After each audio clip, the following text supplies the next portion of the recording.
So the problem we are presented with starts with a container that is filled with 1 kilogram of water. And that is at 298 Kelvin and 1 bar of pressure, just the atmosphere. But the problem is to find the temperature and the volume of the container if it is sealed and then heated so that 0.3 moles of water are in the vapor phase, and that has to be at a pressure of 2 bar. So then our unknowns, or what we're solving for, are going to be temperature and not pressure, but the volume of this closed container.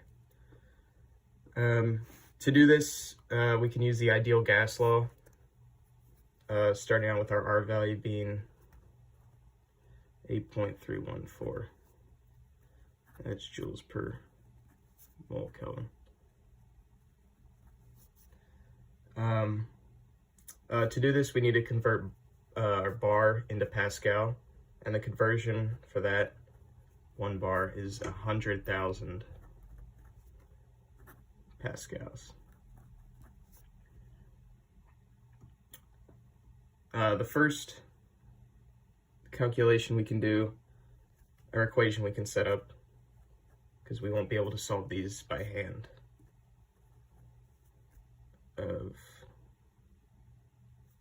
we do the volume of the vapor phase.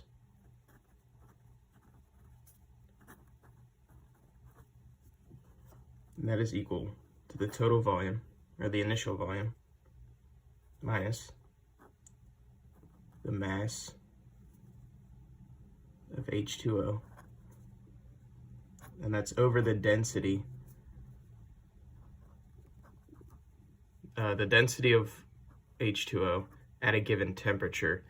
And the way we are able to find that with the help of Python is through the props of chemistry. And from there we can find the rho value for the density of water at a certain temperature. We can import that in. Next, we can use the ideal gas law. We can rearrange it to find the moles of air.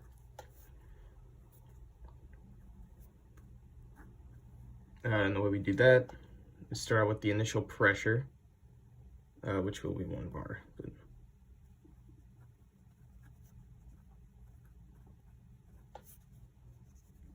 And that's multiplied by what we got above the volume of the vapor.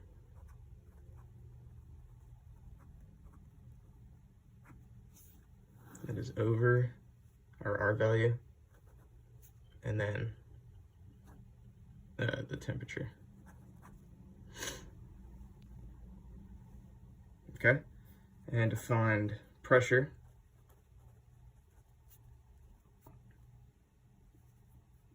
we rearrange the equation so that we use the moles of air multiplied by R and the given temperature. And then, or not the given temperature, but what we're solving for. And then on the bottom, it's going to be the volume of the vapor phase again. And then plus pressure of the water.